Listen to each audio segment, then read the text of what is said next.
नूतन video रे आपण मानक स्वागत। आज आम गोटे भिन्न टॉपिक आलोचना करवा।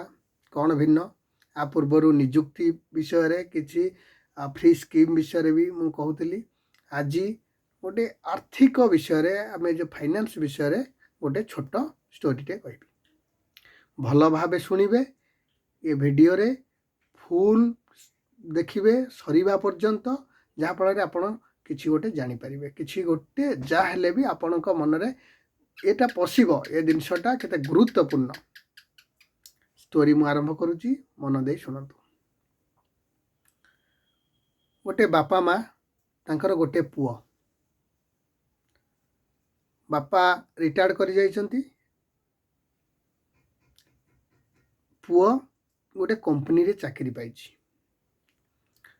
जार मंथली सैलरी होची 50,000।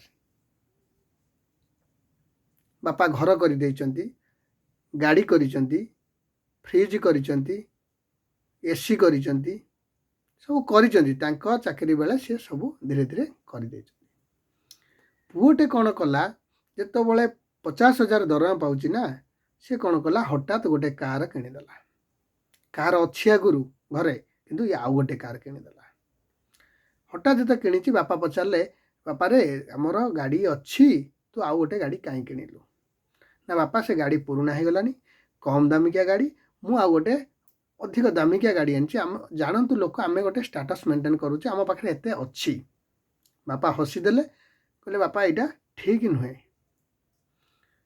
तू जी टंकार गाड़ी किणलु ये गाड़ी आमर अच्छी, तू से पैसा कौट रखी था किसी सेविंग कर किसी इन्वेस्ट कर ना। बापा मु एकाथरे पैसा किनी मु ईएमआई कर देछि। सेठी बापा कहले ईएमआई न करिकी भी तू से जो पैसा तू डाउन पेमेंट भी देछु ताको सेविंग कर दे था। हमर गाड़ी अच्छी। किछि दिन गला गोटे फ्रिज नहीं आसिला पुओ। बापा पचारे आमर तो फ्रिज अच्छी, ये बड़ फ्रिजटा कहीं आनलु ना। बापा मु ईएमआई रे नहीं आसी, एकाथरे पैसा दबा को पड़ुनी। पुणी सेम कथा बापा कहले तू सेविंग न करी कहीं क्या को पुणी कलु। ठीक किछि दिन जाइछि गोटे एसी किना होगी आसला। बापा जो क्वेश्चन कर पुओ कहूँ एसी खराब होता मुझे सजाड़ी था कौन गोटे नुआ किनीदेली, मत तो एकाथरे पैसा दबा पड़नी, मु ईएमआई कर देछि। प्रतिटी कथार तार ईएमआई से कर। बापा विरक्त होती एवं स्थिर हो रही। पुणी हठात गोटे मोबाइल आसला 70,000 टंकार मोबाइल। जो मोबाइल पाखे अच्छी आ गोटे मोबाइल 70,000। बापा जो पचार पुओ कहूँ मोर एटा मो स्टाटस मेंटेन कर लोक जानतु आम पाखे एत संपत्ति अच्छे ना। बापा तू ये पैसा को इन्वेस्ट कर, किसी सेविंग स्कीम रे रखे, किसी प्रॉपर्टी किणी ना। बापा से सब हम किंतु आगे लोक जानिबा दरकार आमे केते स्टाटस मेंटेन, आमे केते धनी लोक। बापा कहछन देख रे बापा, लोकर जो खराब समय थाए ना, से खराब समय केते भयंकर होता है जानिचु। तार हिसाब करा जाए जितेबाला तार भल समय थिला से कौन करिछि, केते ठीक करिछि, केते भूल करिछि। पुओ रही जाइछि, बापा भी रही। अल्प किछि दिन भितर पुओ जोटी चाकरी करिथिला से कंपनी किछि प्रॉब्लम है, आर चाकरी मध्य जाइछि। ये बसिछि चिंताग्रस्त होइकि बसिछि। बापा आसी पहुँची पुओ पाखे। बापा कौन है बापा यही सब असुविधा है, मुझे कौन करी। मोर 50,000 दरमा को 30,000 ऊर्ध्व मोर ईएमआई,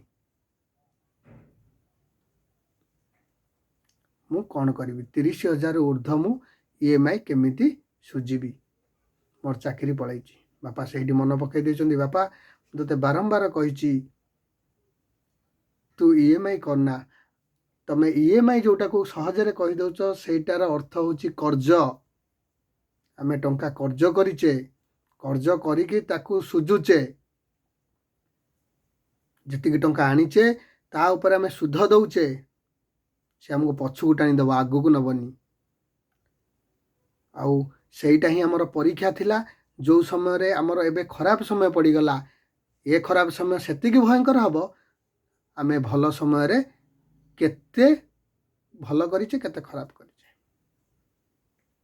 ଆପଣମାନେ ଏ ଭିଡ଼ିଓଠୁ ଜାଣିପାରିଲେ କ'ଣ ଅସୁବିଧାଟା। EMI କେତେ ଭୟଙ୍କର ଜିନିଷ। ଗୋଟେ ଜିନିଷ ଥାଇକି ଆଉ କେବେ ସେଇ ଜିନିଷକୁ EMIରେ ଆମେ ଆଣିବା, ସେଟା ଆମର ବୋକାମି। ସବୁବେଳେ ଗୋଟେ ଇମର୍ଜେନ୍ସି ଫଣ୍ଡ ଆପଣ ରଖନ୍ତୁ, ଯେଉଁଥିରେ ଆପଣଙ୍କର ଭଲ ମନ୍ଦରେ ସହଯୋଗ କରିବ। ଯେତେବେଳେ ଭଲ ସମୟ ଅଛି ସେ ଭଲ ସମୟକୁ ପୁରା ଭଲରେ ଲଗାନ୍ତୁ। ଏଇଭଳି ଭିଡ଼ିଓ ପ୍ରତି ସଣ୍ଡେରେ ମୁଁ ଆଣିବି ଆର୍ଥିକ ଉପରେ କିଛି କଥା, ସେଭିଙ୍ଗସ୍ ଉପରେ କିଛି କଥା, ଯାହାକି ଆପଣଙ୍କ ଜୀବନରେ କିଛି ତ ସହଯୋଗ ହେବ, କିଛିଟା ତ ମୁଁ ସାହାଯ୍ୟ କରିପାରିବି। ଯଦି ଆପଣମାନେ ଏଇଭଳି ଭିଡ଼ିଓ ପାଇବାକୁ ଚାହୁଁଛନ୍ତି ମୋ ଚ୍ୟାନେଲଟିକୁ ସବସ୍କ୍ରାଇବ୍ କରିଦେବେ, ଆଉ ମୋ ଏ ଭିଡ଼ିଓକୁ ଲାଇକ୍ କରିବେ, ବେଲ୍ ଆଇକନ୍କୁ ଅନ୍ କରିଦେବେ, ଅଲ୍ ନୋଟିଫିକେସନ୍କୁ ଅନ୍ କରିଦେବେ, ଯାହାଫଳରେ ମୋର ଭିଡ଼ିଓ ଆପଣଙ୍କ ପାଖରେ ପ୍ରଥମେ ପହଞ୍ଚି ପାରିବ।